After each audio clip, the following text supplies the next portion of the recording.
ఏ శుభకార్యానికైనా శుభారంభం so భలే భలే మగాడివై బంగారు నా సామి ఓయ్ నీ మగసిరి గులాములు నిదానని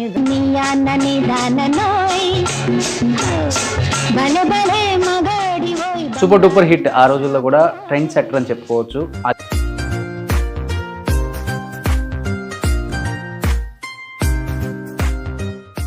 ఎంత అందంగా ఉండేవాళ్ళం మీరు అప్పుడు వయసులో. చాలా అందంగా ఉండేదానండి.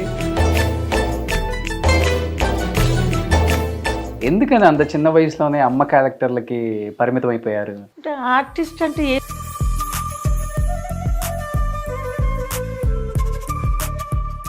ఎక్కువ ఏ హీరోకి మదర్గా చేసినప్పుడు ఓకే నాకు బాగా ఒక కొడుకులాగా బాగా షింక్ అయ్యాడు నాకు.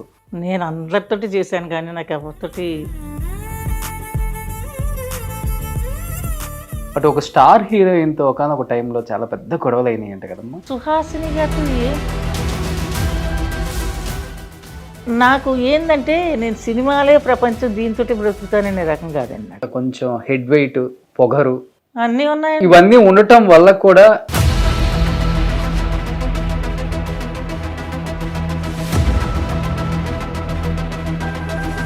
అంటే ఎందువల్ల శిల్కస్మిత గారు అప్పుల పాలయ్యారమ్మా? తను సినిమా తీసిందండి ఒక్క సినిమాతోనే. మరి ఎందుకు చనిపోయిందో దేవుడికి తెలియాలి. నాకైతే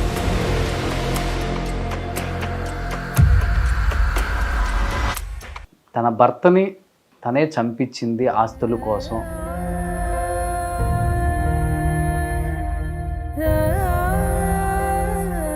ఆ చావు వెనకాల ఎవరున్నారో కూడా నాకు తెలుసు. వాళ్ళని వదలలేదు. నేను 18 ఏళ్ళు జైలుకి పంపించాను. నన్ను చంపేసి నాకు ఎనిమిది చచ్చిపోయానుకు నాకు తెలిసి ఇంకొక దెబ్బ కొట్టుంటే చచ్చిపోతున్నామోనండి. దేవుడు ఎందుకు కాపాడాడు తెలియదు. నీతిగల కుటుంబం నిజాయితీగల కుటుంబం అయితే నిజంగా ఒక చౌదరి ఫ్యామిలీకి పుట్టిన ఎదవ అయితే ఖచ్చిత ఎదవ అయితే నా కాల్సు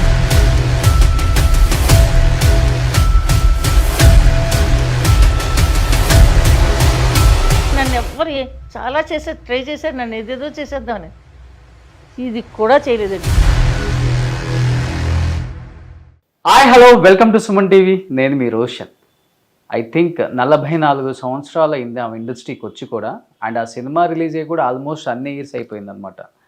సో భలే భలే మగాడివై బంగారు నా సామి ఓయ్ ఈ పాట ఇప్పటికి అందరికి గుర్తుంటుంది. కమల్ హాసన్ అండ్ శరత గారి కాంబినేషన్, ఎల్ఆర్ ఈశ్వరి గారు పాడిన పాట సూపర్ డూపర్ హిట్. ఆ రోజుల్లో కూడా ట్రెండ్ సెట్టర్ అని చెప్పుకోవచ్చు. అదే సినిమాలో మనకి కనిపించిన ఇంకొక యాక్ట్రెస్ ఉన్నారు.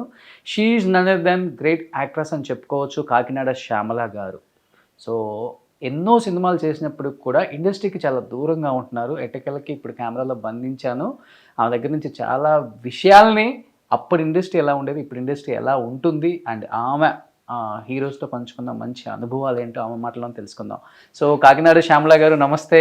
నమస్తే. ఎలా ఉన్నారు? దేవుని దయ వల్ల అందరి దయ వల్ల బాగున్నానండి. ఎంత అందంగా ఉండేవాళ్ళం మీరు అప్పుడు వయసులో, బాగా గుర్తుంది ఇప్పటికి కూడా మాకు. చాలా అందంగా ఉండేదానండి. వెళుతూ ఆగి చూసి వెళ్ళేవారు. ఓకే. కర్లింగ్ హెయిర్, 2 జడలు, ఒక గులాబీ పువ్వు వెళుతుంటే ఇంత అందంగా ఉన్నారు, నడిచిందుకండి వెళ్తున్నారు అనేవారు. అంత బాగుండేదని చిన్నప్పుడు. ఇప్పుడు అని చెప్పను, నేను చిన్నప్పుడు. సినిమా ఇండస్ట్రీకి వచ్చాక కూడా సినిమా ఇండస్ట్రీకి వచ్చినాక కూడా నేను అందంగానే ఉన్నాను. సో అయితే చిన్న వయసులోనే అమ్మ వేషాలు వేశాను. ఇండస్ట్రీకి వచ్చి 44 సంవత్సరాలు అయిపోయింది శ్యామల గారు. ఒకసారి వెనక తిరిగి చూసుకుంటే ఎలా అనిపిస్తుంది? ఆ లైఫ్ కానీ, ఆ స్ట్రగుల్స్ కానీ, అచీవ్మెంట్స్ కానీ. గోల్డెన్ డేస్, గోల్డెన్ ఎరా అని చెప్పుకుంటారు అందరూ కూడా అప్పుల్లో. దేవుని దయ వల్ల నాకు ఏ స్ట్రగులు లేదండి. నేను ఫస్ట్ సినిమా తీశాను నిత్యమంగళి, దానికి ఫైనాన్సర్నే. దాంట్లో కృష్ణరాజు గారు, జయంతి, సూర్యకాంతమ్మ, రాజుబాబు,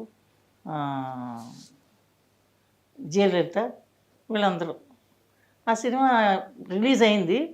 కానీ అప్పుడు డిస్ట్రిబ్యూటర్స్, నేను చెప్పాను డిస్ట్రిబ్యూటర్స్ మోసం చేస్తారు అంటే చేయరు అనేసి డిస్ట్రిబ్యూటర్స్కి ఇచ్చారు. ఓకే. అక్కడ పోయింది నా పెట్టుబడి, పోయింది. పర్లేదు పోయిన చోట వెతుక్కోవాలని చెప్పేసి మళ్ళీ పచ్చబట్టు దాంట్లో నేను కృష్ణరాజు గారికి యంగ్ ఓల్డ్ యంగ్ అప్పుడు వైఫ్ క్యారెక్టర్, ఓల్డ్ అప్పుడు మదర్ క్యారెక్టర్. ఆయన డ్యూయల్ రోల్. పద్మప్రియ వీళ్ళందరూ చేశారు. అది మధ్యలో ఆగిపోయింది. ఎందుకు ఆగిపోయిందంటే ఫైనాన్సర్ తాడిపత్రి వాళ్ళది. వాళ్ళు ఏమన్నారంటే మాకు ముందు డబ్బులు మాకు వచ్చేయాలి, తర్వాత మీరు తీసుకోండి అని. నేనన్నాను ముందు నేను పెడితే ఇన్ని రీళ్ళు వచ్చింది, నా డబ్బు నేను తీసుకుంటాను, తర్వాత మీ డబ్బు మీరు తీసుకోండి. కుదరదండి, మానేయండి అన్నాను. అలా పోయింది. ఆ సినిమా రిలీజ్ కాలేదు. ఏదన్నా ముక్కుసూటిగా మాట్లాడటమే ఆ. శ్యామల గారికి తెలిసింది. బాగా అలవాటు. ఈ ముక్కుసూటితనం తెలిసిన వాళ్ళకి ఓకే, కానీ తెలియని వాళ్ళకి ఏమో కొంచెం arrogant, head weight head weight, బలుపు అనుకునే వాళ్ళు కదా. హెడ్ వెయిట్ లేడీ అని నేను ఎవరిని మాట్లాడినిచ్చేదాన్ని కాదండి. ఎవరిని కనీసం దగ్గరికి కూడా రానిచ్చేదాన్ని కాదు. హెడ్ వెయిట్ పెద్ద స్టైల్ అనేవారు. అంటే అలా ఉండాల్సి వచ్చిందా శ్యామల గారు, లేకపోతే పరిస్థితులు అలా అనుకూలించాయంటారా ఆ టైంలో? అంటే చిన్నప్పుడు నేను సినిమాల్లో యాక్ట్ చేస్తాను ఊహించలేదండి. మా అన్న బళ్ళారిలో ఉద్యోగానికి వెళ్ళిపోయాడు. మా అమ్మ మాకు చిన్నప్పుడు మా నాన్నగారు పోయారు. మా అమ్మని మోసం చేసి, మా అమ్మ దగ్గర అబద్ధాలు ఆడేశాను, మోసం కాదు, నాటకాల్లో యాక్ట్ చేశాను. వచ్చేటప్పటికి గోడల మీద రాశారు, పలానా వాళ్ళ చెల్లెలు నాటకాలు వేస్తున్నాడు. మా అన్నయ్య వచ్చాడు, నేను నాటకాలు వేస్తున్నావా? అవునన్నా. పెట్టి బయటకి ఇచ్చేసాడు. మా ఇంట్లో ఉండకూడదు పో అన్నాడు. వేస్తానని పెట్టి పట్టుకుని బయటకు వచ్చాడు. ఓకే. నాకు కూడా సుబ్బలక్ష్మిని ఒక ఆవిడ ఉండేది, నాకు వదిన క్యారెక్టర్ వేసింది. ఆవిడ ఇంటికి వెళ్తే నువ్వు టీనేజ్ ఇంకాను మైనార్టీ తీరలేదు, బొమ్మను తీసుకెళ్ళి లోపలేస్తారు, తల్లి నువ్వు బొమ్మన్నారు. మళ్ళీ మా అన్నయ్య వచ్చాడు, తప్పు అయిపోయింది రా అమ్మ అన్నాడు. నేను ఒకటే అయితే వస్తాను, నేను నాటకాలు యాక్ట్ చేస్తాను, అంతకు ఇష్టమైతే వస్తాను, లేకపోతే లేదు. నవరాత్రులు ఆ నాటకాలకు వెళ్ళేదాన్ని కాదు. ఎందుకు వెళ్ళలేదంటే ఒకసారి పందలపాక అనే ఊర్లో నాటకానికి వెళ్ళాను వేద్దామని. ఓ అని అందరూ కుర్రాళ్ళందరూ కూడా పడ్డారు. ఇదేంద్ర నాటకాలు కూడా పడుతున్నారని చెప్పి ఇంకప్పటి నుంచి ఇంకెప్పుడు వీధి నాటకాలు వేయకూడదు, ఓన్లీ పరిషత్ నాటకాలే అని చెప్పి డిసైడ్ చేసుకున్నాను. అలాగే. సో మీ టైంలో మీతో నాటకాలు వేసిన ఇప్పుడు పెద్ద పెద్ద యాక్ట్రెస్ ఎవరున్నారు మీకు జోడీగా అప్పుల్లో? చాలామంది ఉన్నారు. నాతో యాక్ట్ చేయలేదు, కానీ అన్నపూర్ణ కూడా చేసింది. మేమందరం స్టేజ్ ఆర్టిస్టులమే. ఓకే. అన్నపూర్ణ, నేను, సుబ్బరాజు గారు, తర్వాత చాలామంది, సుత్తివేలు, వీరభద్రరావు, పిఎల్ నారాయణ, అందరం నాటకాల నుంచి వచ్చిన వాళ్ళమే. మేమందరం జంధ్యాల గారి శిష్యులమే. నాటకాల నుంచి వచ్చిన వాళ్ళకి ఇంకా స్క్రీన్ మీద ఎలాంటి క్యారెక్టర్ అయినా అలవోకగా పండించగలరు. కారణం ఏంటంటే ఆ ఎక్స్పీరియన్స్. అందులో కృష్ణ గారు కూడా అంతేనండి. డబ్బింగ్ చెప్పంటే ఒకసారి చూస్తుంటే లూప్ కట్ అంటాడు, ఒకసారి చూస్తే చదివేస్తాడంతే. మళ్ళీ ఆ లూప్ కట్ అయిపోయి స్క్రీన్ మీద చూసి చెప్పేస్తారు. నేను అంతే. లూప్ ఒకసారి వింటాను, బాబు రెండోసారి వేయకండి అయ్యా, సుత్తి కొట్టేస్తున్నారని వెంటనే ఆపేసి నేను సింగిల్ టేక్లో డబ్బింగ్ చెప్పేసేదాన్ని. మీ టైంలో లూప్ కట్ అంటే డబ్బింగ్ అప్పుడు ఏంటంటే అంజలీదేవి గారికి డబ్బింగ్ చెప్పమన్నారు. కారణం ఏంటంటే డబ్బులు ఎగ్గొట్టేయడానికి కూడా చెప్పమంటారు, పేమెంట్ ఎగ్గొట్టడానికి. కానీ నేను చెప్పాను నేను చేయనండి. ఎందుకంటే అప్పుడు మాట్లాడే ఆర్టిస్టు, తన డైలాగ్ తను చెప్పుకోగల ఆర్టిస్టు, నేను చెప్తే బాగుండదని నేను చెప్పాను. బట్ అంత అందంగా ఉంటారు కదా శ్యామల గారు ఆ రోజుల్లో, మీరు హీరోయిన్ని తలదన్ని అందం మీది. ఎందుకని అంత చిన్న వయసులోనే అమ్మ క్యారెక్టర్లకి పరిమితం అయిపోయారు? అంటే ఆర్టిస్ట్ అంటే ఏ వేషమైనా వేయాలండి, ఇదే అది అనేం లేదు. ఏ క్యారెక్టర్ అయినా దాంట్లో ఇమిడిపోవాలి, శభాష్ అనిపించుకోవాలి. నేను రౌడీ క్యారెక్టర్ వేశాను, గయ్యాళి అత్తగారి వేషం వేశాను, సాఫ్ట్ క్యారెక్టర్ వేశాను. మరో చరిత్రలో ఏంటంటే జై విజయ్ క్యారెక్టర్ నన్ను చూశారు, అంటే సరిత మదర్ క్యారెక్టర్. నన్ను బాలచంద్ర గారు చూసినాక సరే అమ్మా చెప్పి పంపుతానన్నాడు. నాకేం వస్తుందిలే, వేషం మెడ్రాస్ వెళ్ళిపోదాం అనుకున్నాను. మెడ్రాస్ వచ్చేసాను, కాకినాడ వెళ్ళిపోయాను. కాకినాడ వెళ్ళిపోతే ఒక టెలిగ్రామ్ వచ్చింది, Balachandra wants to see you అని. సరే వెళ్ళాను. అమ్మ మీరు చాలా చాలా సింపుల్గాను చాలా ఇదిగా ఇన్నోసెంట్గా ఉన్నారు, కమల్ మాత క్యారెక్టర్ స్టార్ట్ చేస్తారా? చేస్తాను సార్. స్టాంప్ అయిపోతారమ్మా అని. ఆర్టిస్ట్ అంటే ఏ వేషమైనా వేయాలి సార్ నేను. అలా మరో చరిత్రలో కమల్కి మదరు. ఇంకా అక్కడి నుంచి అన్ని మదర్ వేషాలే. స్టాంప్ అన్నాడు, అలాగే స్టాంప్ అయిపోయాను. ఒకసారి అప్పుడు ఏదైనా ఒక క్యారెక్టర్ వేసామంటే దానికి స్టాంప్ ఉంటుంది ఆ రోజుల్లో. అంతే కదండి, ఇప్పుడు కూడా అంతే. ఇప్పుడు కూడా ఏం మార్పు లేదు. ఇంకా ఇప్పుడు టీవీ రంగం వచ్చినాక ఎంతోమంది ఆర్టిస్టులు వచ్చారు, నిజంగా శుభ పరిణామమే. కానీ అప్పుడు మాకు టీవీలో అవి లేవు కదండి, నాటకాలు లేకపోతే స్క్రీన్ అంతే. సో మొట్టమొదటి సినిమాలోనే కమల్ హాసన్కి మదర్గా అనగానే ఉళ్ళగా నాయకన్ నాయకన్. ఎలా ఉంటుంది ఆయనతో వర్క్ ఎక్స్పీరియన్స్ కానీ ఆ జర్నీ కానీ? నేను ఎక్కువ మాట్లాడేదాన్ని కదండి, ఇప్పుడు ఎక్కువ అసలు మాట్లాడడమే తక్కువ. టైం దొరికితే పడుకునేదాన్ని. అందరూ అనేవారు ఏమైనా జబ్బు మనిషి అనేవారు, కానీ నాకు ఇష్టం ఉండేది కాదు. వాళ్ళు ఏమన్నా అంటారు, మనం ఏదైనా సమాధానం చెప్పాలి, నోరు మూసుకొని పక్కన పడుకుంటే పోలే. బట్ అనుకున్నారా ఇంత పెద్ద హీరో అవుతారని కమల్ హాసన్ గారు? అన్నీ వచ్చండి, అతను డ్యాన్స్ వచ్చు, మ్యూజిక్ వచ్చు, అన్నీ వచ్చు. మంచి ఆర్టిస్ట్, ఆ చైల్డ్ ఆర్టిస్ట్ కదా అతను. సుహాసిని తను సీరియల్స్ చేసింది పెన్, అందులో నేను ఒక క్యారెక్టర్ చేశాను, మంచి క్యారెక్టర్, మదర్ క్యారెక్టర్. అంటే ఒక పిల్లల తల్లి ఎలాగుండాలి, చాలా మెచ్చుకున్నారు అందరూ, ఊహు అన్నారు. తర్వాత మళ్ళీ చేయమని చేయనున్నాను. ఇంకా ఎక్కువ ఏ హీరోకి మదర్గా చేసినప్పుడు ఓకే నాకు బాగా ఒక కొడుకులాగా బాగా షింక్ అయ్యాడు, నాకు ఇద్దరికి కెమిస్ట్రీ కూడా అంత బాగుంది, తల్లి కొడుకులుగా అనిపించిన హీరో అంటే ఎవరని చెప్తారు మన తెలుగులో ముఖ్యంగా? నేను అందరితోటి చేశాను కానీ నాకు ఎవరితోటి అంత గొప్పగా ఉన్నది అని అనిపించుకోలే. ఎందువల్ల? అందరూ నాకు మామూలుగానే కనిపించారండి, ఎక్స్ట్రాడినరీగా ఎవరు అనిపించలే. మదర్ క్యారెక్టర్ అంటే ఏముంది, ఒక నన్ను చూసి మెచ్చుకున్న ఆవిడ దిశ తిరిగిందిలో ఆరుద్ర రామలక్ష్మి గారు. ఆవిడ మురళీమోహన్ గారికి ఫోన్ చేసి, ఎవరయ్యా ఆర్టిస్ట్ చాలా బాగా చేసింది అయ్యబ్బా సూపర్ అయ్యి అంటే, అప్పుడు మురళీమోహన్ గారు నాతో చెప్పారు, నిన్ను ఆరుద్ర రామలక్ష్మి గారు మెచ్చుకున్నారు శ్యామల. అడిగారు నన్ను ఎవరంటే, సూపర్ అయ్యా నేను చెప్పాను, అడిగానే చెప్పాను. అది బ్లెస్సింగే కదా. ఆరుద్ర రామలక్ష్మి లాంటి సీనియర్ రైటరు నన్ను మెచ్చుకున్నారంటే గ్రేట్నెస్సే కదా. మీకు బాగా టచ్ అయిన కొడుకు అంటే? టచ్ అయిన కొడుకు అంటే ఎవరు లేరండి. ఎవరు లేరా? ఈవెన్తో కమల్ కూడా. ఎందుకంటే మీరు హ్యాపీగా షార్ట్ చేసుకుంటారు, వెళ్ళి పడుకుంటారు కదా, అందుకదే టచ్ ఎవరు. తమిళ్లో చేశాను, ప్రభుత్వం చేశా, అందరితో చేశా, తంగా శ్రీనివాసన్ గారితో చేశాను, చాలా మందితో చేశాను. కానీ ఎవరైనా సరే యాక్ట్ చేసేయడం, వెళ్ళిపోవడం, పడుకోవడం. ஏன்னா இந்த அம்மா உடம்பு முடியாதா, எப்போவுமே தூங்கிக்கினே இருப்பாங்க அன்றைக்கி. உடம்பு முடியாமல் இல்லை, எதுக்கு பேசுறது, சும்மா வேஸ்ட் ஆஃப் டைம், படுக்குனேதானே. சும்மா பேசுன ஏதோ ஒன்று பிரச்சனை வராது, ஏதோ ஒன்று வரும், அவன் ஏதோ சொல்லுவான், நான் ஏதோ சொல்லணும். தேங்காய் శ్రీనివాసన్ అంటే అతను తెలుగు వాళ్ళు అంటే కొంచెం లోకు గొల్టీ అనేవాడు. ఏనా సార్ గొల్టీ అని சொல்றீங்க అనేదాన్ని. గొల్టీ అంటే తెలుగులో ఒక తప్పైన వర్డ్ అనమాట. గొల్టీ అనేవాడు. అందరినీ గొల్టీ అంటారంటే తెలుగు వాళ్ళు అంటే అంత నీచమా మీకు అనేది. నా ఏదో సొల్లలే తాయి అనేవాడు. సో ప్రభు గారు ఖుష్బు గారు ఇద్దరు మంచి క్లోజ్ కాబట్టి వాళ్ళు ఆల్మోస్ట్ పెళ్లి చేసుకున్న తర్వాత ఒక 6 నెలల నుంచి 8 నెలలే కలిసి ఉన్నారు. ఎందువల్ల వెంటనే విడాకులు తీసుకోవాల్సి వచ్చింది వాళ్ళిద్దరు? ఏమన్నా ఐడియా ఉందమ్మా మీకు? నా వరకు ఏంటంటే ప్రభు వైఫ్ ఒప్పుకోలేదండి. ఓకే. ప్రభు గారు అయితేనేమి ఖుష్బు మంచి అమ్మాయి, చాలా హోమ్లీ, చాలా మంచిది. కానీ ప్రభువుకి ఇష్టమే, ఖుష్బుకి ఇష్టమే, చాలా ఒకళ్ళకొకళ్ళు ప్రాణం. కానీ ప్రభు మా వైఫ్ ఒప్పుకోలే. వాళ్ళకి కొంచెం మాట అండర్స్టాండింగ్ వచ్చి వద్దనుకున్నారు.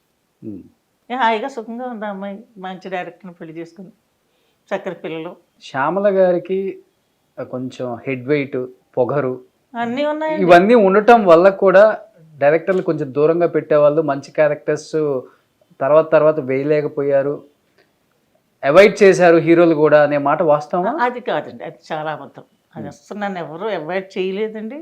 నేను ఆఖరి సినిమా మౌన పోరాటం, ఎక్కువ నన్ను జంజారుగా ప్రతి పిక్చర్లో నేను ఉండేదాన్ని. బాబాయ్ అబ్బాయి, శ్రీవారి ప్రేమలేఖ, మొగుడు పెళ్ళారు, చాలా సినిమాలు, అన్ని సినిమాలు ఆయన సినిమాలు ఇంచుమించి అన్నీ చేశాను నేను. ఆఖరి సినిమా మౌన పోరాటం. రామోజీరావు గారే శ్యామల పెట్టండి ఆ క్యారెక్టర్ కనివాడు. అట్లాంటిది నేను సీరియల్ కూడా చేశాను. బట్ ఒక స్టార్ హీరోయిన్తో ఒకనొక టైంలో చాలా పెద్ద గొడవలు అయినాయి అంట కదమ్మా, ఎందువల్ల? సుహాసిని గారితో ఏం గొడవ ఏం కాలేదండి. నన్ను ఏమందంటే ఆవిడ నన్ను వాళ్ళ ఇంటికి పిలిచింది, ఏదో సీరియల్ చేస్తున్నాను, ఒక వేషం వేయాలి అని. నేను చూసింది, చాలా సొఫిస్టికేటెడ్గా ఉన్నారు అంది. అంటే ఏంటండి అన్నాను నేను. అది ఆ క్యారెక్టర్ ఎట్టాడుతుంటే తమిళ క్యారెక్టరు, నోటి నిండా తమలపాకు పెట్టుకుని ఫోన్ ఇవ్వాలి. అది క్యారెక్టర్లో ఉండిపోతే ఆటోమేటిక్గా మేమే చూసుకుంటాం, నువ్వు చెప్పక్కర్లేదు కదా. సొఫిస్టికేటెడ్కి దానికి సంబంధం ఏముందండి? క్యారెక్టర్ అనే దాంట్లో ఇమిడిపోయేటప్పుడు ఇవన్నీ రావు కదా. అందుకని చెప్పేసి నేను చేసేది ఏముందని మానేసి. తర్వాత ఆవిడ చేశాను అంతకుముందు పెన్, చాలా బాగా చేశాను మెచ్చుకున్నారు అందరూ. ఉమ్. కానీ చిల్లర ఇవ్వడంలో మాత్రం చాలా పీనాసోళ్ళు. గీసి గీసి గీసి గీసి ఇస్తారు. కానీ వాళ్ళు తీసుకుంటే మాత్రం లెక్కెట్టుకోకుండా తీసేసుకుంటారు అంతమాట. ఉమ్. అది తప్పు కదా, వాళ్ళు ఆర్టిస్టులే, నేను ఆర్టిస్ట్నే కదా. ఇప్పుడు ఆ బాధ అయితే ఉందా, ఇంటికి పిలిచి అవమానించారని? అవమానం ఏమీ లేదు, ఆవిడ క్యారెక్టర్ అది, మనం ఏం చేస్తాం. ఇందులో అవమానం అనుకుంటే ప్రతిదీ అవమానమే. ఇప్పుడు మీరు వచ్చారు, ఏదో అడిగారు, ఏంటంటే ఇలాగ అడిగారు, నాకు అవమానంగా ఉందంటే సరిపోద్దా? ఉమ్. అది మీరు అవమానం కింద సొఫిస్టికేటెడ్గా ఉన్నాను, అది మంచిదేగా. నేను క్యారెక్టర్ నువ్వు ఇచ్చినాక నేను దాంట్లో ఇమిడిపోయానా లేదా అనేది ముఖ్యం. ఇవ్వకోకుండా నువ్వు మామూలుగా సొఫిస్టికేటెడ్గా ఉందంటే ఏంటంటే నువ్వు ఇలాంటి క్యారెక్టర్ వేసుకుంటున్నావు కదా అని నోటి నిండా కిల్లి పెట్టుకుని తూ అనుకుంటే వెళ్ళనా? బట్ ఇట్లా ఉన్నది ఉన్నట్లుగా మాట్లాడతారు. ఇండస్ట్రీ అంటేనే జరిగేది ఒకటి, మాట్లాడేది ఒకటి ఉంటేనే మనం ఎక్కువ కాలం సస్టైన్ అవ్వగలుగుతాం అని అంటుంటారు కదా. మీకు ఎలా వర్కౌట్ అయింది అసలుకి? నాకు ఏంటంటే నేను సినిమాలే ప్రపంచం, దీంతో బ్రతుకుతాననే రకం కాదండి నాకు. ఓకే.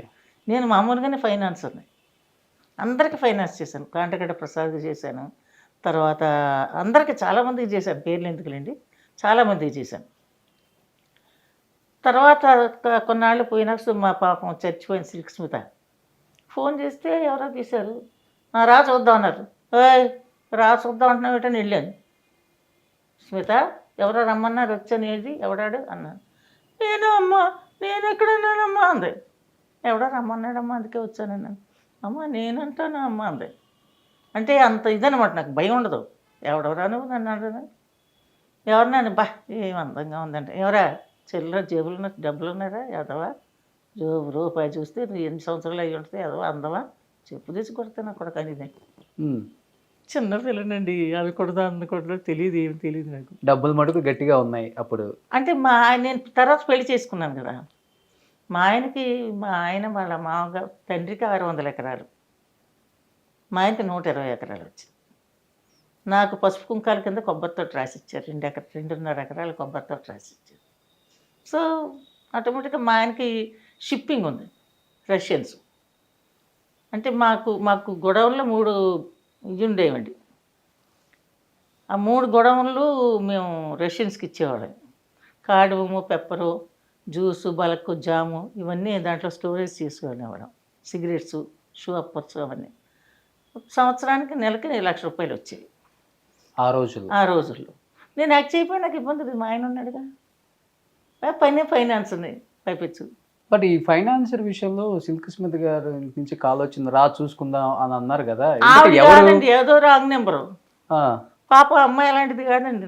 నాకు ఇవ్వాల్సిన డబ్బు అంతా ఇచ్చేసింది, అప్పులు పాలైపోయి అన్నీ అయిపోయి ఆఖరికి అన్నీ నాకు పిలిచి ఇచ్చేసిందండి అమ్మాయి. నేను అందరితో చెప్పేదాన్ని. కెమెరామ్యాన్ మురళీకృష్ణ అని ఒక అతను ఉన్నాడు, నేను చెప్పాను చాలా వడ్డీ ఇచ్చారు నాకు, ఇంకివ్వకండి అసలు ఇచ్చేయండి. అందరికీ అలాగే చెప్పాను నేను. ఆఖరి నోటే మాట అన్న, మీరు చాలా వడ్డీ ఇచ్చారు, నాకు వడ్డీ వద్దు. ఇంకా ఎవరన్నా వడ్డీకి వద్దు అంటారు కదండి, ఇచ్చేనైనా తీసుకుంటాను, నాకు వద్దు అసలు ఇచ్చేయండి. అంటే ఎందువల్ల సిల్క్ స్మిత గారు అప్పులు పాలయ్యారమ్మా? తను సినిమా తీసిందండి, ఒక్క సినిమాతోనే సినిమా సర్వం పోయింది పాపం. కానీ తర్వాత మళ్ళీ కోలుకుంది. మరి ఎందుకు చనిపోయిందో దేవుడికి తెలియాలి, నాకైతే తెలియదు. అందరూ భయపడ్డారని నేను వెళ్ళాను. కానీ చాలా మంచి అమ్మాయి అండి, క్యారెక్టర్లెస్ కాదు, చాలా మంచి క్యారెక్టర్ ఆ పిల్లది. ఆమె చేసే క్యారెక్టర్లు అలాంటివి కానీ ఆ క్యారెక్టర్ అట్టాడిది, కానీ ఆ అమ్మాయి పర్సనల్ క్యారెక్టర్ అట్టాడిది కాదు. హత్య, ఆత్మహత్య, కొంతమంది హత్య అంటారు, కొంతమంది ఆత్మహత్య అంటారు. మీకు తెలిసిన వరకు అల్లా తేరో నామ్, ఈశ్వర్ తేరో నామ్, సబుకో సమ్మతి దే భగవాన్.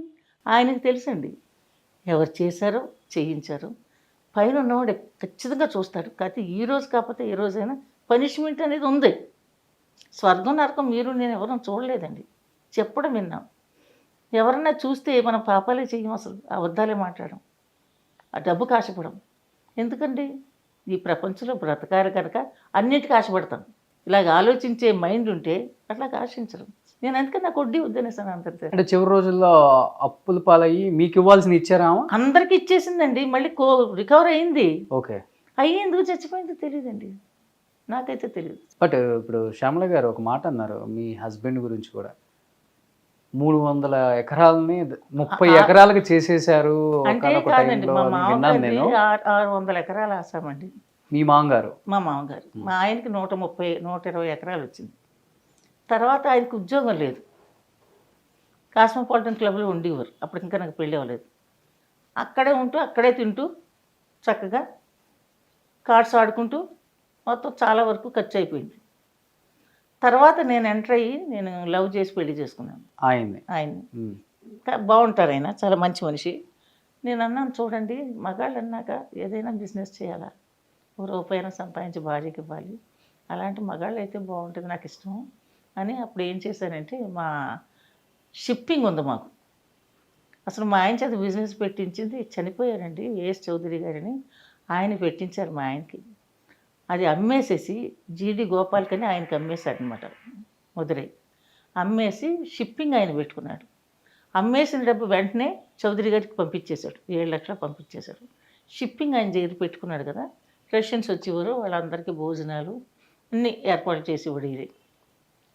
ఆ సంవత్సరానికి ₹1,00,000, మూడు గొడవలు ఉన్నాయి మాకు హార్బర్లో. ఆ డబ్బు తీసుకొచ్చి నా దగ్గర 25 ఉందనుకోండి, మా ఆయన తాతయ్య అనేదాన్ని నేను. నాకంటే 22 ఏళ్ళు పెద్దోడు మీ వారు. మా వారు. అంత పెద్ద ఆయన ప్రేమించారా మీరు? చాలా అందంగా ఉంటాడండి మా ఆయన. పెద్దోడు అంటే నమ్మరు, చిన్నోడే ఉంటాడు. ఓకే. అంటే అతను ఏమనేదాన్ని అంటే, మీ దగ్గర 25,000 ఉన్నాయా అండి? ఏమ్మా, నా దగ్గర 25,000 ఉన్నాయి తాతయ్య, అది ఇది కల్పిస్తాను, మళ్ళీ అందరూ వడ్డీ పట్టుకుంటాను కదా అని. అలాగలాగలాగలాగలాగా వడ్డీ వ్యాపారం మొదలు. అంటే ఏ భార్యకైనా జీవితంలో ఒక అపవాదం అనేది రాకూడదు. తన భర్తని తనే చంపించింది ఆస్తుల కోసం, ఆస్తి మొత్తం కాజేసింది శ్యామల అని బయట కొంతమంది మాట్లాడుకోవటం మీరు విన్నారు కదా? నేను విన్నాను, కానీ ఒక్క విషయం చెప్తాను వినండి. నా హస్బెండ్ చెడ్డవాడైతే అసలు పెళ్ళే చేసుకోనుగా, ఆయన ఎందుకు మారుస్తాను? ఇంకొక విషయం, ఆయన ఆస్తి ఉంది, నా ఆస్తి కంటే ఎక్కువ ఆస్తి ఏం కాదు. నాకు షూటింగ్ బంగ్లా ఉంది, మరిప్పుడు సినిమాలో ఉంటుంది నా ఇల్లు. తర్వాత మొగుడు పెళ్ళాలు ఎవరు, మన కంటకడ ప్రసాద్ గారు తీశారు. దాంట్లో నేను ఒకటే చెప్పాను, తరణిని అడిగాను, ఏంటి బెటర్మెంట్ ఏం చేయాలి తరణి అంటే, వాటర్ ఫాల్స్ వేద్దాం శ్యామల అన్నాడు. ఆ కాలంలోనే ₹50,000 ఖర్చు అయ్యేది నాకు. తరణి నాకు ఫస్ట్ మంచి ఫ్రెండ్, మంచి మనిషి. వాళ్ళ నాన్నగారు తోటగారు. నాకు పచ్చబొట్టు సినిమాలో పచ్చబొట్టు తీస్తున్నప్పుడు, గోరింటాకు తీస్తున్నప్పుడు ఆయన చూసి సంగీతం శ్రీనివాసరావు గారు చెప్పారు, ఆవిడెవరో కానివ్వండి చాలా బాగా చేస్తుంది, శ్యామల అంటే కొత్తగా వచ్చిందని. అప్పుడు గోరింటాకు నుంచి నేను ఈ డైరెక్షన్ ఇంకో డైరెక్షన్లో యాక్ట్ చేశాను. అలాగే నాకు వచ్చాయి, కానీ నేను ఎవరి దగ్గరికి వెళ్ళి వేషం అడిగింది లేదు, ఇచ్చింది లేదు. తర్వాత తరంగిణి చేశాను. తరంగిణి చేస్తే ఓహో అని పోయింది. తర్వాత మళ్ళీ దాంట్లో తరంగిణి తర్వాత ఇంట్లో రామవీధుల కృష్ణ చేశాను. ఇంట్లో రామవీధుల కృష్ణకి తర్వాత తరంగిణి చేశాను. తరంగిణి తర్వాత ఇంకో సినిమా తీస్తాను, మధ్యలో ఆగిపోయింది. ఆగిపోయినప్పుడు తర్వాత రాఘవ్ గారు అన్నారు, శ్యామల రీషూట్ చేస్తున్నాము. నేను లేకుండా డబ్బింగ్ చెప్పించుకున్నాను నా వాయిస్కి. నేను మళ్ళీ రీషూట్ చేస్తున్నాను, అందుకని ఈ సినిమాకి నువ్వు వచ్చి కొంచెం యాక్ట్ చేస్తాను. చేయనండి, ఎవరి చేత అయితే డబ్బింగ్ చెప్పుకున్నారు వాళ్ళని యాక్ట్ చేయమని అంటున్నాను. మీ ఆయన ఎక్కువ మీకు భయపడతారా, లేకపోతే మీరు ఆయనకు భయపడే వాళ్ళు ఆ రోజుల్లో? ఏమీ లేదు, ఇద్దరికి ఏమీ లేదు. నన్ను చూస్తే ఆయన భయపడ్డా, ఆయన చూస్తే నేను భయపడ్డాను. నన్ను ఏమన్నా తిట్టారనుకోండి, ఒకటే తిడతారు, పోరంబోకు. పోరంబోకు అనడం వచ్చండి, పోరంబోకు, ఇది ఒక్కటే డైలాగ్ ఆయనకు వచ్చిన డైలాగ్. ఏమయ్యా ఏం పోరంబోకు అంటే, నిన్ను కాదలే తల్లి అనేవాడు. అంతే, ఎప్పుడు నేను మా ఆయన తిట్టింది. కానీ ఇంకోటి ఏంటంటే, మా ఆయన భోజనం దగ్గర నేను ఎక్కువ ఇంట్రెస్ట్ తీసుకుంది. కానీ ఆయన ఎంత అన్నం తింటాడు, 2 చపాతీ, కోడి చేసి ఇచ్చేస్తాను, తినేస్తాడు. తర్వాత ఆయన చాలా మంచిగా మార్చాను, పెద్ద బిజినెస్ మ్యాన్ చేశాను.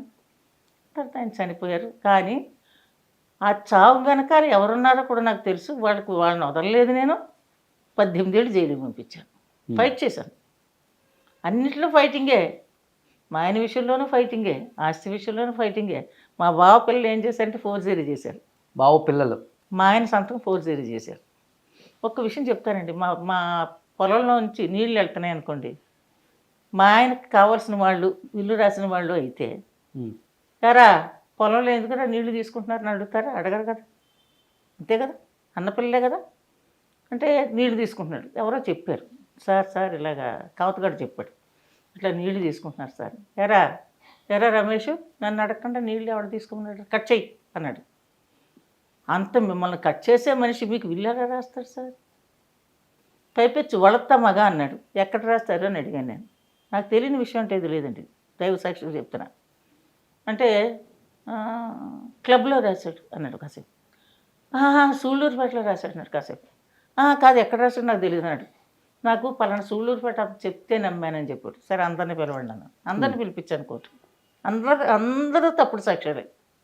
వాడు వచ్చాడు, ఆ సూళ్ళూరుపేట చనిపోయాడు అనమాట. చనిపోతే కొడుకు వచ్చాడు.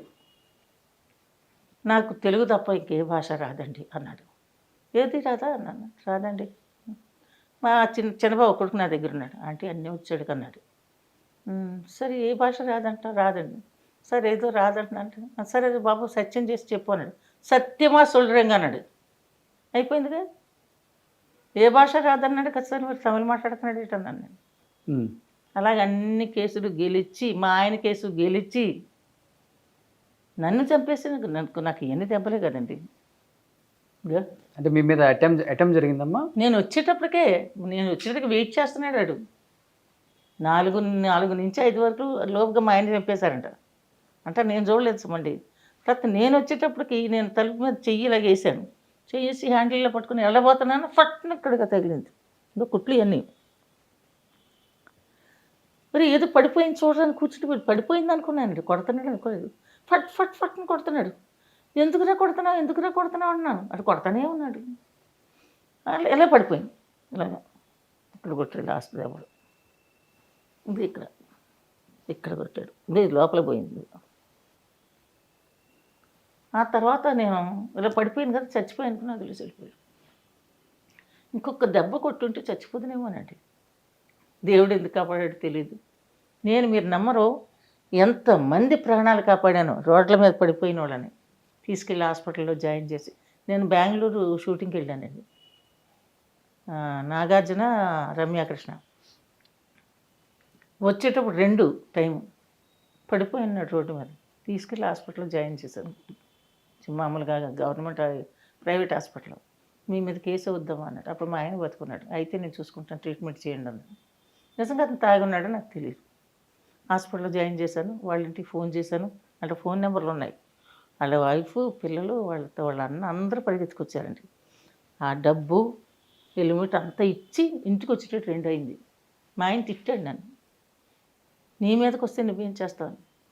నేను చెప్తాను, ఒక మనిషి ప్రాణం మనం చూస్తుండగా పోతే ఎలాగ ఒప్పుకుంటా? నేను ఒప్పుకోను తాతయ్య అని నేను అంటాను. నా మీదకి ఏమీ రాలేదు. అందరూ నాకు ఫోన్ చేసి చాలామందికి చేశాను అట్టటి పనులు. అంటే ఎవరో తెలియని వాళ్ళే రోడ్డు మీద ప్రాణాపాయంతో ఉంటే హాస్పిటల్కి తీసుకెళ్ళి ట్రీట్మెంట్ ఇప్పించిన శ్యామల గారు తన భర్తని తన కళ్ళ ముందే నరికి చంపినప్పుడు ఏంటమ్మా మీ ఫీలింగ్ ఏంటి అసలుకి? నేను లేను కదండి ఇంట్లో. బాడీ అయితే ఉంది, బాడీ ఉందని కూడా తెలియదు కదా నాకు. నేను మా ఫ్రెండ్ పేర్లు చెప్పనండి, వాళ్ళు చాలా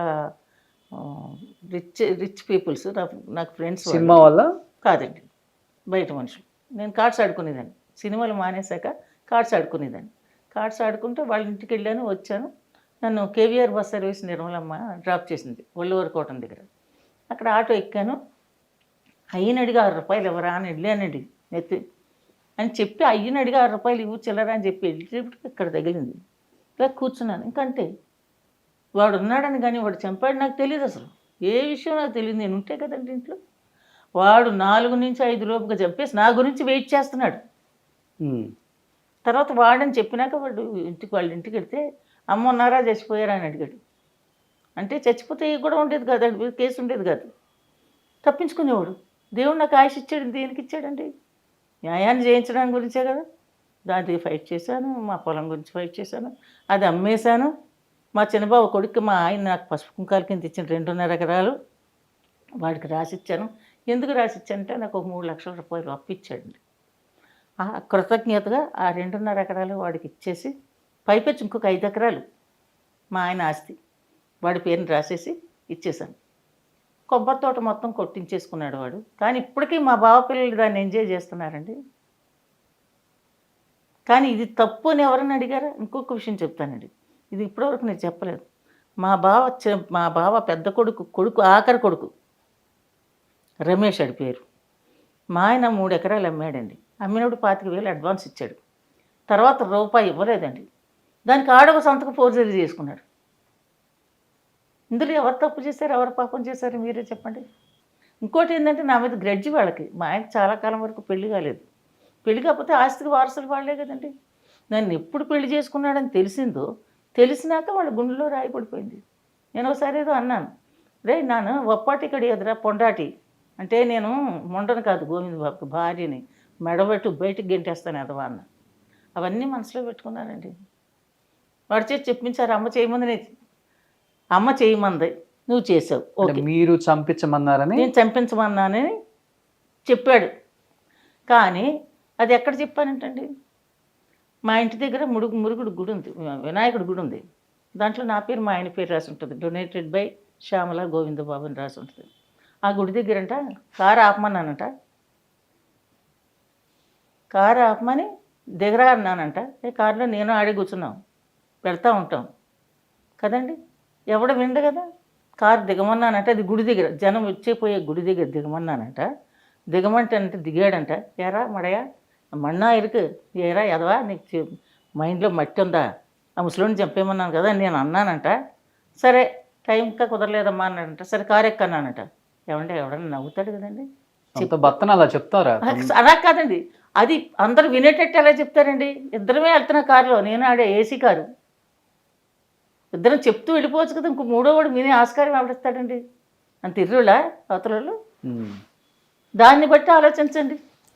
అనేవాళ్ళు వాళ్ళకే దేవుడు ఏదో పనిష్మెంట్ ఇస్తాడు, మనం చెప్పక్కర్లేదు, ఇస్తాడు లేదు ఆయనకు తెలుసు. కానీ నా మొగుడు గురించి నేను ఎంత ఫైట్ చేసి వాడికి 18 ఏళ్ళు జైలు శిక్ష విధించాను. ఫైట్ చేశాను. నిజంగా మీ చిన్నాయనంటే మీకు ప్రేమ ఉండుంటే, నిజంగా మీ చిన్నాయనంటే అభిమానం ఉండుంటే నాతో ఫైట్ చేసి, నాతో కలిసి ఫైట్ చేసి మీ చిన్నాయన చెప్పినట్టు మీరు శిక్ష విధించారు కదా. ఏమి చేయకుండా అలాగన్నారా? పైపెచ్చి అన్నీ అబద్ధాలండి. బాబ్జీకి కాస్మోపాలిటన్ క్లబ్లో మెంబర్ చేశాడు. చేసినప్పుడు ఏం చేశాడంటే, మా చిన్నాయన నన్ను క్లబ్లో మెంబర్ చేశాడండి. ఏమని చేశాడంటే, వాళ్ళత్త మగ అంటే పెంచుకున్న కొడుకు చేయలేదండి, అన్న కొడుకు అని రాశాడు. అది అబద్ధమే, ప్రతిదీ అబద్ధం. మీరు అబద్ధం చెప్పి నన్ను చెప్పారంటున్నారా? రండి ఇప్పటికని తేల్చుకుంటాను. ఈ రోజుకు మించిపోయింది లేదు, రండి ప్రమాణం చేయి. నెత్తిమెత్త కొడుకు సూసైడ్ చేసి చచ్చిపోయాడండి, 4 కోట్లు అప్పు చేసి. అంతకంటే పాపం ఇంకేముందిరా? ఇప్పుడు ఇలా వణుకుతాడు. నేనే వణకట్లేదే, నాకు 74 ఏళ్ళు వచ్చినాయి. స్టిల్ ఐఎమ్ డైనమిక్ లీడ్ని. నీకు దమ్ముంటే రారా ఎదవా. ఇప్పటికైనా పొలం ఇచ్చేవచ్చు కదండి. ఎస్ఎస్ కన్స్ట్రక్షన్ అని వాళ్ళకి అమ్మేశాను. వాళ్ళది 40 లక్షలు తీసుకున్నాను. అంతా అయినాక ఇన్ని సంవత్సరాలు ఫైట్ చేసినాక అతనికి అమ్మేసేసి 40 లక్షలు తీసుకున్నాను. దాంతో ఇల్లు కొన్నాను. మరి ఇప్పటికి నువ్వు కదలట్లేదు ఎందుకు అక్కడి నుంచి? పెంచుకున్న కొడుకు అన్నావు కాదు, వడత మగ అన్నావు కాదు, అన్న కొడుకు కాదు, మరి ఎలాగా వచ్చింది ఆస్తి? ఆడ రమేష్ గారికి 3 ఎకరాలకి 25,000 తీసుకుంటే మరి మిగిలిన డబ్బు అంతా ఎక్కడికి పోయిందిరా? ఇచ్చావా నువ్వైనా? నీతిగల కుటుంబం ఇది. మీరు నీతిగల కుటుంబం అయితే నన్నానండిరా, నా కాలు చెప్పుకు కూడా పనికిరారు మీరు. నీతిగల కుటుంబం, నిజాయితీగల కుటుంబం అయితే, నిజంగా ఒక చౌదరి ఫ్యామిలీకి పుట్టినవి ఎదవ అయితే, ఖచ్చిత ఎదవ అయితే నా కాలుతో చెప్పుతో సమానం. ఇప్పటికైనా నిజం చెప్పండి, దేవుడు మెచ్చుతాడు. సో జీవితం అంతా పోరాటంతోనే సరిపోతుంది. పోరాడతానండి. అయిపోయిందా పోరాటం? ఇంకా పోరాడుతూనే ఉన్నారా? లేదు, లేదు. దేవుడు ఇప్పటికి బాగా దేవుడు దేవుళ్ళ బాగా చూశాడు. అక్క నేను ఇద్దరు ఉంటాం. ఇన్ని ఆస్తులు పోయినాయి కదా, దాదాపు భర్త 120 ఎకరాలు, మీ మా ఆస్తులు. భర్త నేను రాకముందే పోయినాయండి. నేను వచ్చేటట్టుకు 38 ఎకరాలే మిగిలింది. నాకు పెళ్లి చేసుకోకముందే పోయినాయి ఆయన ఆస్తి అంతా. అప్పటికే పోయింది ఆస్తి అంతా. ఏముందండి, తినేది కూర్చునేది, ఇంట్లో క్లబ్లో కూర్చునేది, కార్డ్స్ ఆడుకునేది. ఆడ పయ్యేగాడని ఎప్పుడైనా పంట పడితే 10,000 తెచ్చిచ్చేది. ఆ 10,000 మడిసారి పెట్టుబడినే 10,000 పట్టుకుపోయేది. ఇంకేమంత తినడానికి ఆయనకి? అలాగే అమ్మి అమ్మి అమ్మి మొత్తం తినేశాడు. మీరు ఫైనాన్స్ చేసి సినిమాల మీద చెన్నైలో ఏమైనా కూడబెట్టారా, లేకపోతే ఫైనాన్షియల్గా మీకు ఇప్పుడు ప్రాబ్లం ఏం లేదా? దేవుని దగ్గర ఏ ప్రాబ్లం లేదండి. అంటే మీకంటూ పిల్లలు లేరమ్మా? లేరు. అంటే వద్దనుకున్నారా, లేకపోతే అంటే ఈ గొడవల వల్ల? కాదండి, ముందేమో పిల్లల్ని కందాం అనుకుని మా ఆయన నేను కూడా టెస్టులు చేయించుకున్నాం, కందామని డిసైడ్ చేసుకున్నాను. కానీ నాకు ఛాయాదేవి గారు గుర్తొచ్చారండి. ఛాయాదేవి గారు ఏం చేశారంటే చెల్లెలు కూతుర్ని పెంచుకున్నారు. తర్వాత ఆవిడ చాలా ప్రాబ్లమ్స్ పడిందండి. పాప అమ్మాయి వెళ్ళిపోవడం అయిపోయింది ఇవన్నీ. నేను చిన్నప్పుడే తీసుకొచ్చేసాను కదా, అమ్మ నీలక అమ్మ మిరపపాయ అనేది నా కూతురు. దీన్ని వదిలేసి నేను మళ్ళీ కంటే ఇదేమైపోద్ది? ఆ ప్రేమ వల్ల నేను పిల్లల్ని కనుక్కోలేదండి. ఎలా ఇప్పుడు పెంచుకున్న కూతురు బాగానే చూసుకుంటారా మిమ్మల్ని? అయ్య బాబాయ్, నా కూతురు బంగారం అండి. అమ్మ ఇంట్లోనే మీకు నోరు కుదరక ఉన్నట్టుగా మాట్లాడి అన్ని పీకల్లాగా తెచ్చుకున్నారు, చివరాఖరికి మిమ్మల్ని కూడా చంపడానికి సిద్ధమయ్యే వరకు వచ్చింది. దేవుడి దయ వల్ల బతికి బయటపడ్డారు. కాదండి, ఎందుకంటే నన్ను చంపేస్తే ఇంకెవడ ఫైట్ చేసేవాడు ఎవడున్నాడండి? నేను ఉన్నాను కనుక ఫైట్ చేసేవాడికి పనిష్మెంట్ ఇప్పించాను. నేను ఇలా కూర్చునేవాడండి కోర్టులో అనేవాడు, పోరాయావా అనుకుని. బట్ ఇండస్ట్రీలో ఇలా ఉంటే చాలా ప్రాబ్లం కదమ్మా. హీరోస్ నుంచి ఎప్పుడు ఏ గొడవలు లేవో మీకు? నాకు అసలు ఎప్పుడు ఏ గొడవ లేదండి. నేను ఎక్కువ కృష్ణ గారితో చేశాను, చాలా మందితో చేశాను నేను, కానీ నాకు ఎప్పుడు ఎవరి వల్ల ఏ ప్రాబ్లము రాలేదు. సత్యనారాయణ గారు అత్త అత్త అత్త అల్లుడికి అత్త సతావరయా మంచిడు రామలింగి గారు నవ్వేవారు, మంచిదాను శ్యామల తిట్టిందని కాదు, ఆ వరకుందరు బాబు ఆవిడ నన్ను అవుతాడు, ఎవరిని ఏమనేదాన్ని కాదు, నవ్వుతూనే జోగులే తీసేసుకునేదాన్ని. రాఘవ గారు ఏదో అన్నారు, రాఘవ గారు నేను ఇక్కడ తప్పు చేస్తాను, కరెక్టే, మా ఆయనకి తెలియదు, కరెక్టే, కానీ నేను చెయ్యను, ఎందుకంటే నాకు ఇష్టం లేదు. సీనియర్ ఎన్టీఆర్ గారితో ఎలా ఉంటుందమ్మా? నేను ఆయనతో చేయలేదండి. విన్నాను, మంచి ఆయనని విన్నాను, గొప్ప వ్యక్తి అని విన్నాను, కానీ నాకు ఇష్టం. నాకు ప్రభాస్ అన్న కూడా ఇష్టం. ఎందుకంటే కృష్ణరాజు గారితో నేను సినిమాలు చేశాను, కానీ సూర్యనారాయణ బాబు గారు అన్నీ చూసేవారు. అంటే ప్రభాస్ వాళ్ళ నాన్నగారు, ఆయన కాల్ షీట్లు అన్నీ చూసేవాడు అనమాట. అంతంటే అప్పుడు ఆ కాలంలో 30,000 రెమ్యునరేషను, శ్రీదేవికి 30,000, మురళీమోహన్కి 15-20,000. మా సినిమాలో వీళ్ళందరూ ఉన్నారు కదా, ఎంత అప్పుడు 30,000 కృష్ణరాజు గారికి రెమ్యునరేషన్, ఇప్పుడు కోట్లు. కానీ మంచివాడండి మురళీమోహన్ గారు అయితేనే. ప్రభాస్ అంటే నాకు ఇష్టం, అందగాడు, మంచివాడు. హీరోయిన్లతో ఎలా ఉంటుంది శ్యామల గారు? ఏ హీరోయిన్ చాలా బాగుంటారు మీతో, లేకపోతే హీరోయిన్లతో ఇబ్బంది పడ్డ సందర్భాలు? పలానా హీరోయిన్ నేను ఎవరితో ఎక్కువ మాట్లాడినండి, అసలు నోటికి ఏదో వస్తే అది మాట్లాడుతుంది, ఎవరితో మాట్లాడినండి. యాక్ట్ చేసేయడం, వచ్చేయడం, కూర్చోవడం, లేకపోతే అలా పడుకోవడం, పెద్ద పెద్ద డైరెక్టర్ ఎవరిని వస్తే లేచి నిలబడడం, మళ్ళీ కూర్చుండిపోవడం, అంతే. నమస్తే అని కూర్చోవడం తప్ప ఎవరితో నాకు విరోధము లేదు, ఫ్రెండ్షిప్ లేదు. బట్ ఇప్పుడు ఏదైనా అవకాశాలు వస్తే చేయడానికి సిద్ధంగా ఉన్నారు శ్యామల గారు? మంచి క్యారెక్టర్ వస్తే చేస్తాను, కానీ మంచి క్యారెక్టర్స్ ఎక్కడున్నాయండి? అమ్మంటే పెళ్లి సీన్లు వచ్చింది, బాబు రా నాయన, అమ్మ బొట్టెడతానండి, అమ్మ చీర కట్టుకుంటా, మల్లెపూలు పెట్టుకుంటూ బాగుంటుంది కదా, అయిపోయింది అమ్మ భాష. సో మంచిగా పాటలు కూడా పాడతారు కదా మీరు? బాగానే పాడతాను. బాగా కష్టం కలిగినప్పుడు నేను ఎప్పుడు జీసస్ని తలుచుకుంటాను, ఓ పాట పాడుకుంటూ ఏడ్చుకుంటూ వెళ్ళిపోతాను. కరుణించు మేరీ మాతా శరణింక మేరీ మాత, నీవే శరణింక మేరీ మాత, భువిలేని దారి చేరి పరిహాసమాయ బ్రతుకు, క్షణమైన శాంతి లేదే, దినదినము శోధనాయే, కరుణించు మేరీ మాతా శరణింక మేరీ మాత, నీవే శరణింక మేరీ మాత. ఎప్పుడో పాట పాడుకుంటూ ఏడ్చుకుంటూ వెళ్ళిపోతాను ఎక్కడికైనా సరే. ఇప్పుడు శాంతి ఉంది కదా, హ్యాపీగా ఉన్నారు కదా, ఇలానే ఉండండి. కానీ చాలా కష్టాలు పడ్డాను కదండి, అవి తట్టుకునే శక్తిని ఎవరిచ్చారు? ఇంకోళ్ళు ఎవరైనా అయితే చచ్చిపోతారండి. ఇక్కడ కొట్టాడండి. జీవితంలో అన్ని ఇచ్చి కూడా ఇలాంటి పోరాటం చేయటం అనేది నిజంగా గ్రేట్. అంటే దేవుడు అన్ని ఇచ్చాడు, విధి విలాసం అని తెలుసు నాకు నీ మనసు, విధి విలాసమే ఇది. నాకు సుఖాన్ని ఇచ్చింది, మరి నువ్వు మరి కష్టపెట్టకపోతే నీ విలువ నాకేం తెలుస్తుంది? బట్ ఇప్పటికైనా హ్యాపీగా ఉంటున్నారు, హ్యాపీగా ఉండండి శ్యామల గారు. దేవుని దయండి. అంతా మీ కష్టాలు చెప్తుంటే నాకే కొంత లోపల తెలియకుండా. నన్ను ఎవ్వరు చాలా ట్రై చేశారు, నన్ను ఏదేదో చేసేద్దామని, ఇది కూడా చేయలేదండి. ఇండస్ట్రీలో కూడా బయట వాళ్ళైనా మొత్తం మా బావ పిల్లలు నాకెవరు చదువుతుంటారు ఇండస్ట్రీలో అసలు ఫ్యామిలీ ఫ్యామిలీ వాళ్ళే మొత్తం. ఫ్యామిలీ అంటే మా ఆయన తరఫు వాళ్ళు, మా ఇంట్లో అందరూ మంచివాళ్ళు అండి బాబు. మేమంతా చిన్నప్పటి నుంచి మేము బోర్డింగ్లో పెరిగాం, సెయింట్ జోసెఫ్ కాన్వెంట్లో పెరిగాం. 7 అయితే చర్చికి వెళ్ళాలి, వెళ్ళి మళ్ళీ రావాలి, మళ్ళీ బోర్డింగ్కి వెళ్ళాలి. నేనేం చేసేదానండి, ఆఖరిన వరుస లైన్ అంటే మేము బోర్డింగ్లో ఉండేవాళ్ళం కదా, ఆఖరి వరుసలో నిలబడేదాన్ని అనమాట.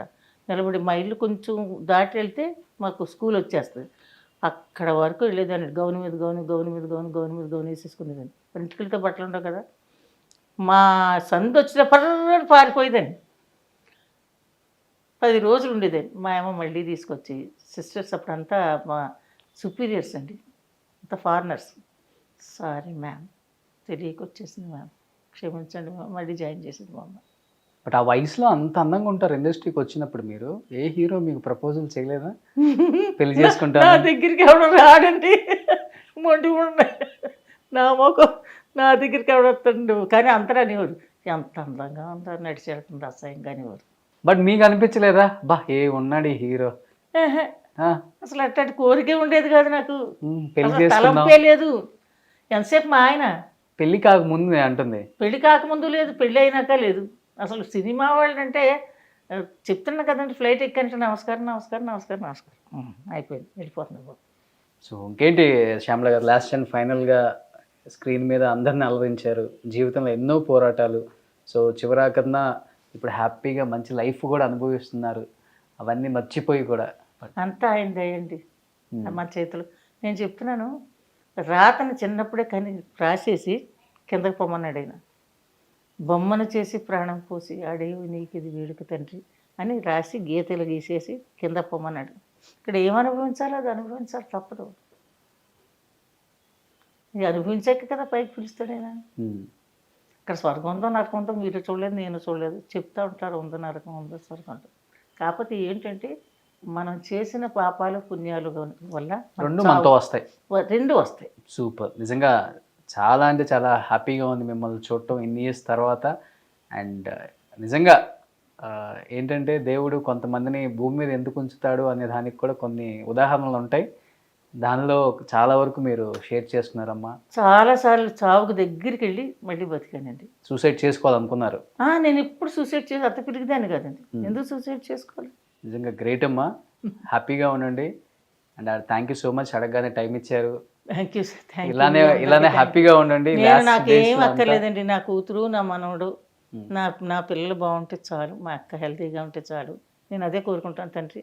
నీ బిడ్డలమి, నువ్వు పెట్టిన జీవితం ఇది, నీ చేతులతో మమ్మల్ని పెంచి పెద్ద చేసావు, మా ముందు ఉండి మమ్మల్ని నడిపించు, మాకు దారి చూపించిన ఆయన అని అడుగుతాను. నా కూతురు అంటే ప్రాణం అండి, జయప్రశాంతి. ఆ పాప అంటే ప్రాణం, నా మనవడు అంటే ప్రాణం. మా అల్లుడు పర్వాలేదు, కానీ వాళ్ళ ఇంట్లో అందరూ మంచివాళ్ళు. ఎందుకంటే అందరినీ మనం చెడ్డ చేసుకోవడం, అందరూ మంచివాళ్ళే, మనమే చెడ్డవాళ్ళమేమో. లాస్ట్ అండ్ ఫైనల్గా మీ ఫస్ట్ సినిమాలో ఒక పాట. బరే బరే మగాడి ఓయ్ బంగారు నా స్వామి ఓయ్, నీ మగసిరి గులాములో నిదానోయ్, తెలిసింది మానేసై నీకు తెలిసింది ఆడేసై. I don't know what you say. I don't know. Super, నిజంగా థ్యాంక్ యూ సో మచ్, చాలా బాగా పాడారమ్మా. థ్యాంక్ యూ అండ్ చాలా హ్యాపీగా ఉండండి. My God bless you. అందరూ సర్వే జన సుఖనో భవంతు, అందరూ బాగుండాలి, అందరూ మంచిగా ఉండండి, శాంతంగా ఉండండి, గొడవలు లేకుండా ప్రశాంతంగా ఉండండి. అందరి గురించి దేవుని మేము ప్రార్థిస్తాను. మీరు అందరూ సంతోషంగా ఉంటే నాకు మంచి ఆనందంగా ఉంటుంది. God bless you, God bless you, God bless you. Thank you.